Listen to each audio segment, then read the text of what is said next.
വൈറ്റമ്പാട് ക്ഷേത്രത്തിലെ പൂരത്തിനിടയിലാണ് ആന വിരണ്ടോടിയത്. കുറച്ചു ദൂരം ഓടിയ ആനയെ പിന്നീട് തളച്ചിട്ടുണ്ട്. വിപിൻ സി വിജയൻ വിവരങ്ങളുമായി മലപ്പുറത്ത് നിന്ന് ചേരുകയാണ്. വിപിൻ, വലിയ ആശങ്കയുടെ പരിഭ്രാന്തിയുടെ സാഹചര്യം ഉണ്ടായിരുന്നു. ഇപ്പോഴതിൻ്റെ ദൃശ്യങ്ങൾ പ്രേക്ഷകർക്ക് കാണാൻ കഴിയുന്നുണ്ട്. വിപിൻ സി വിജയൻ വിവരങ്ങളുമായി ചേരുന്നുണ്ട്. വിപിൻ, വിവരങ്ങൾ എന്താണ് വിപിൻ?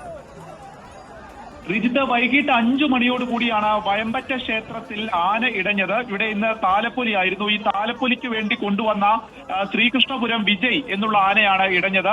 തിടമ്പേറ്റുന്ന ആനയാണ്. അപ്പോൾ ഇന്ന് താലപ്പൊലിയുടെ ഭാഗമായി ഈ ക്ഷേത്രത്തിനകത്തു നിന്ന് പുറത്തേക്ക് എത്തി പാടത്തേക്ക് വരവിന്റെ ഭാഗമായി ഇറങ്ങുകയായിരുന്നു. ഈ സമയത്താണ് ആന വിരണ്ടോടിയത്.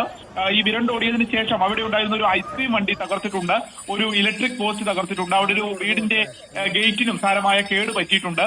ആനയെ കണ്ട് ഒരാൾ ഓടുന്നതിനിടയിൽ വീണ ഒരാൾക്ക് നിസാര പരിക്കുമേറ്റിട്ടുണ്ട്. ഏകദേശം 1 കിലോമീറ്ററോളം നമ്മൾ ഈ ദൃശ്യങ്ങളിൽ കാണുന്നത് പോലെ തന്നെ ആന ഓടുകയായിരുന്നു. അവിടേക്ക് വാഹനങ്ങളൊക്കെ ഉണ്ടായിരുന്നു എന്നുണ്ടെങ്കിലും മറ്റ് സാധനങ്ങളൊന്നും തന്നെ തകർത്തിട്ടില്ല.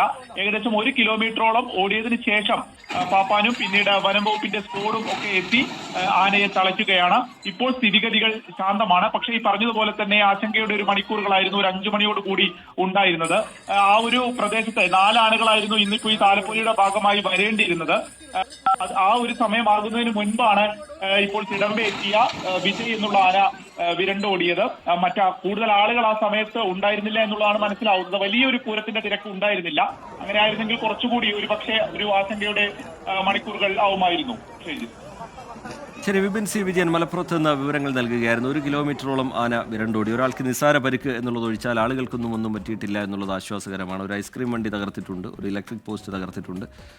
ആളുകൾക്കൊന്നും പരിക്കില്ല എന്നുള്ളത് ആശ്വാസകരമായ കാര്യമാണ്.